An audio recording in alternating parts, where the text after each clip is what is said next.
A group of students steals a burned corpse from the morgue and decides to bathe it in blood. Let's find out what happened next. A frightened young woman in a beautiful dress runs down a dark corridor. A long-haired man in a black coat follows her. The woman flees across the pavement, but her pursuer draws closer with every passing second. The clock strikes midnight. The chimes terrify the girl. The man catches up to her and raises his sharp sickle.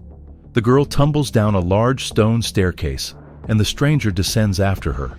She begs for mercy and tries to escape again, but the man has no intention of letting her go. However, this woman is not as innocent as we think. She has a twin with razor-sharp fangs. Together, they attack their pursuer, threatening to drain every last drop of his blood. The man manages to break free from the grip of the feral vampire women and sends them straight to hell. Unfortunately, at the very last moment, they scratch his neck, which means he is now infected. The man burns what remains of the vampires and takes their heads. Soon, his body begins to transform. To avoid becoming a vampire, the man exposes himself to the rays of the rising sun.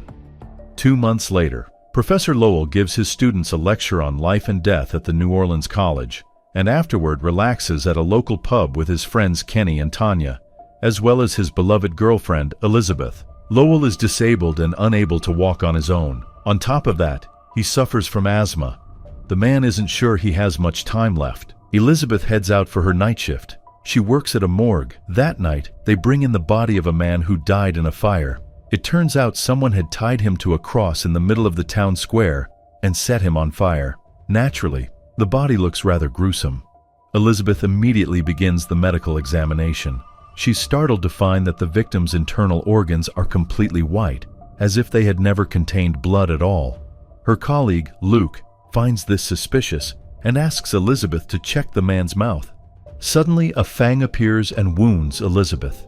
The girl quickly washes the wound, while Luke shouts that they're dealing with a real vampire.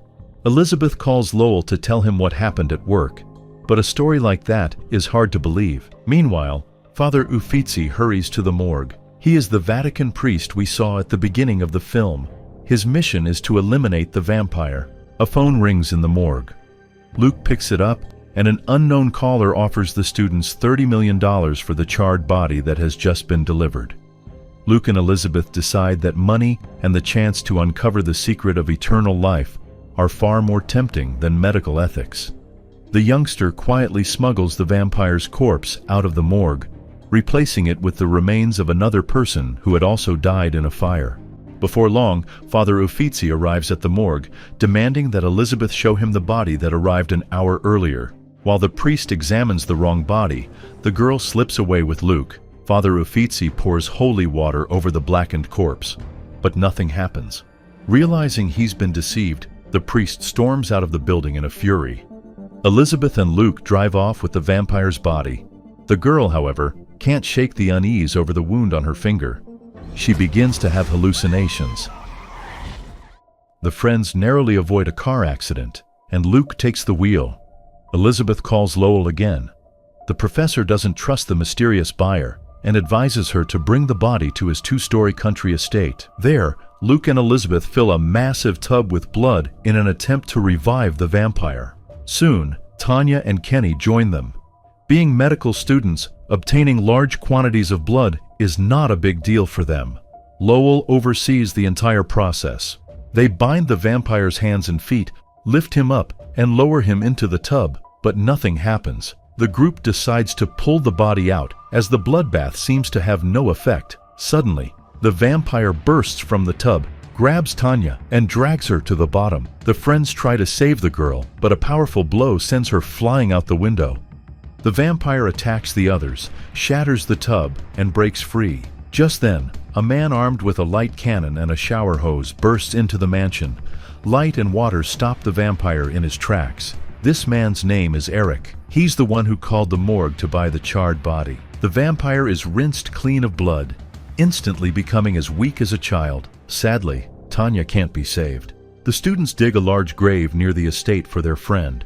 Elizabeth begins to hallucinate, seeing visions of Tanya coming back to life. Soon, the characters return to the vampire. They bind him with silver chains and transport him to an abandoned swimming pool building. There, Eric, Professor Lowell, and his students continue their experiments, determined to uncover the secret of vampires' eternal life. Eric trains the students to use a spear gun loaded with silver bolts. Elizabeth, meanwhile, notices her condition worsening. Something strange is happening to her hand. To make things worse, the hallucinations become more frequent. Later that day, 2 police officers arrive at the mansion where the students revived the vampire. Neighbors complained about strange noises and screams during the night. The cops wander through the abandoned house and come face to face with Father Uffizi. They attempt to arrest the man, but at that moment, Tanya shows up. Or rather, Vampire Tanya. She kills one of the officers and attacks Father Uffizi. Luckily, the protagonist has years of experience battling demons,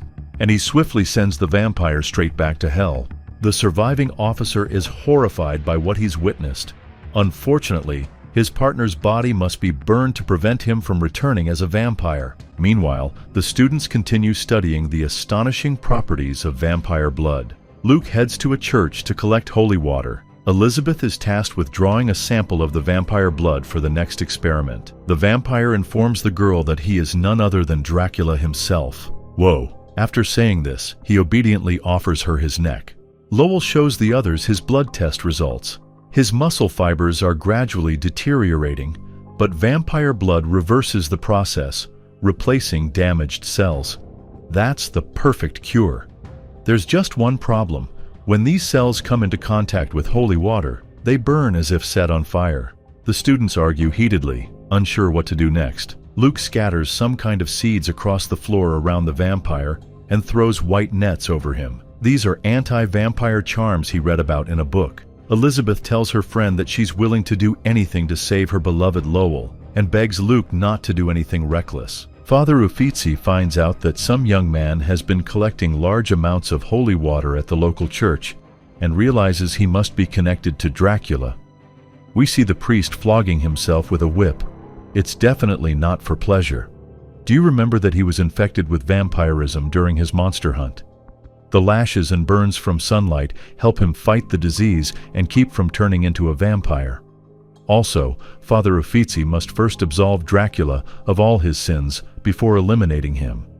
While Elizabeth is drawing another sample of Dracula's blood, Kenny decides to secretly inject himself with a small dose of vampire blood. His cells immediately begin to transform. Lowell notices that and tries to escape from the bloodthirsty student, but Kenny catches up to the man, threatening to bite him. At the last moment, however, he spares the professor and flees. Lowell tells the others what happened, and they rush to hunt Kenny down. The young vampire is unbelievably fast and strong, but Eric still attempts to capture him. Lowell remains alone with Dracula. Using the gift of telepathy, the superior vampire compels the professor to roll his wheelchair off a high staircase. Kenny revels in his newfound powers and craves the taste of human blood. He breaks into the apartment of a young, attractive woman.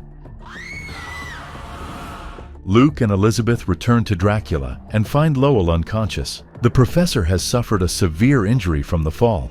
Eric continues his chase after Kenny and sees the young woman the fledgling vampire had bitten fall to the ground. Kenny suddenly appears behind the youngster's back and attacks him. Father Uffizi saves Eric at the very last moment. Armed with a formidable anti-vampire weapon, the priest swiftly sends Kenny straight to hell. Terrified, Eric immediately confesses to the priest where they've been keeping Dracula. In the meantime, the woman Kenny bit begins her transformation. Realizing she's becoming a vampire, Father Uffizi knows he must end her suffering as well. He tracks the girl to her apartment and cuts her life short. Elizabeth sees that Lowell is on the brink of death. She admits to Luke that she's infected too and offers Dracula some of her own blood, triggering another wave of vivid, otherworldly hallucinations. Eric returns to the building and tells Luke about the priest. In the meantime, Elizabeth takes some of Dracula's blood and injects her beloved. The professor's cells begin to mutate and he regains consciousness. More than that, he can walk again. That's a true miracle. Unfortunately, Lowell's transformation isn't just physical. He pushes Elizabeth away, and Eric knocks Luke out cold. It turns out Lowell was the one who called the morgue, and Eric is his friend. 15 years ago, Lowell also worked at the morgue. One day, the body of a real vampire woman ended up on his autopsy table. A priest arrived immediately and took it away. Soon after, Lowell fell gravely ill and realized that only a vampire's power could save him. That's why he began dating Elizabeth and suggested she take a job at the morgue, hoping she might one day come across another vampire's body. And that day finally came. Elizabeth is devastated. The man she loved has betrayed her. Eric takes the last sample of vampire blood and flashes a rude gesture at Elizabeth and Luke. The girl smacks the vial from his hand, sending it rolling toward Dracula. Luke splashes the professor with holy water. He's already a vampire, so it burns severely. Father Uffizi shows up and swiftly deals with Lowell. Eric lunges for the vial, but suddenly Dracula breaks free and seizes him. The vampire tears into the young man with fangs, leaving him badly wounded, and then tries to escape, only for Father Uffizi to intercept him. A brutal fight breaks out. Dracula gains the upper hand and strips the priest of his cloak. Luke fires a silver bolt at the superior vampire, forcing him to flee.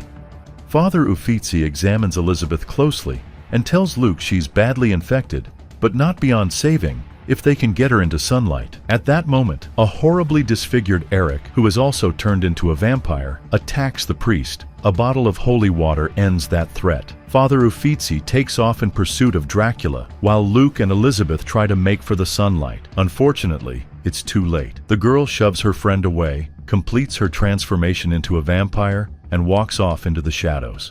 Father Uffizi finds Dracula, and the two clash in a furious battle. The priest absolves the vampire of all his sins and delivers a grievous wound. But before death can claim him, Dracula halts Uffizi and offers him to hear the full truth about Christ. The priest is assaulted by terrifying visions that the vampire forces into his mind. Elizabeth appears and fires a silver bolt into the priest.